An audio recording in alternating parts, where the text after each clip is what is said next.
bayangkan ya, kalau seorang ibu yang dikatakan meninggal, padahal anaknya memang mencintai ibunya, bagaimana otomatis dia akan menangis dan akan sedih. Apalagi kalau ibunya sudah dikatakan COVID, kemudian diisukan meninggal, ya pasti akan sedih. Kecuali kalau anaknya tidak mencintai ibunya. Jelas salah satu adalah takut kehilangan ibunya. Tapi ibunya kan sudah dikatakan meninggal, jadi jelas kehilangan. Dengan jelas kehilangan, otomatis akan sangat sedih dan menangis merupakan hal yang wajar sebagai akibat kesedihannya. Jelas bagi Ashanty juga stres sekali. Dia kena COVID aja orang sudah stres kan.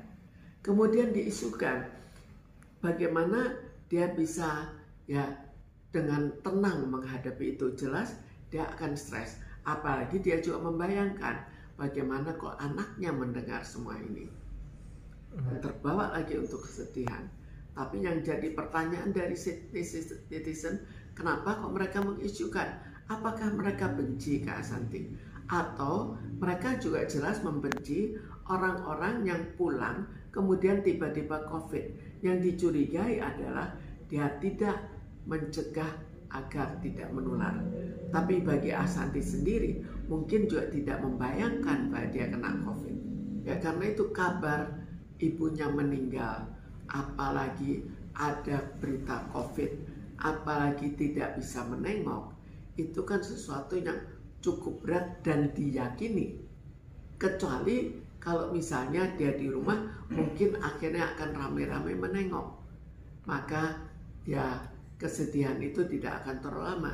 Tapi dirinya di karantina saja kan bukan sesuatu yang menggembirakan, tapi sesuatu yang juga membawa suatu pengaruh kebosanan kan di karantina. Sekarang tinggal kalau netizen mereka kesal dengan Ashanty, otomatis mereka membawa berita-berita yang kurang baik. Jadi di sini harus antara netizen dan Ashanty harus ya semacam didamaikan. Apa dari Ashanty yang kurang disenangi, Ashanty kurangi.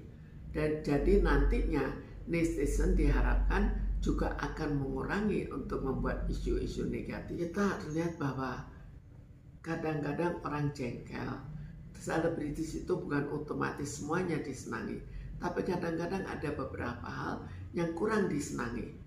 Dan itu pun bukan pada semua netizen, karena itu kan dibagi kelompok yang senang dan kelompok yang tidak senang. Kelompok yang tidak senang dalam situasi seperti sekarang akan lebih mudah untuk mengisukan hal-hal negatif.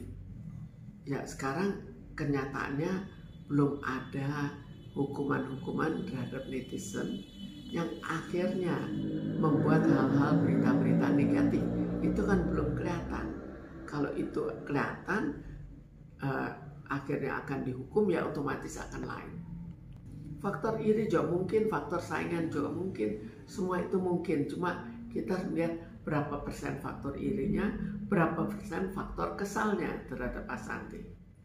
Sekarang kita lihat Ashanty sendiri juga harus introspeksi diri. Kira-kira apa yang tidak disenangi? Tidak disenangi itu dia kurangi.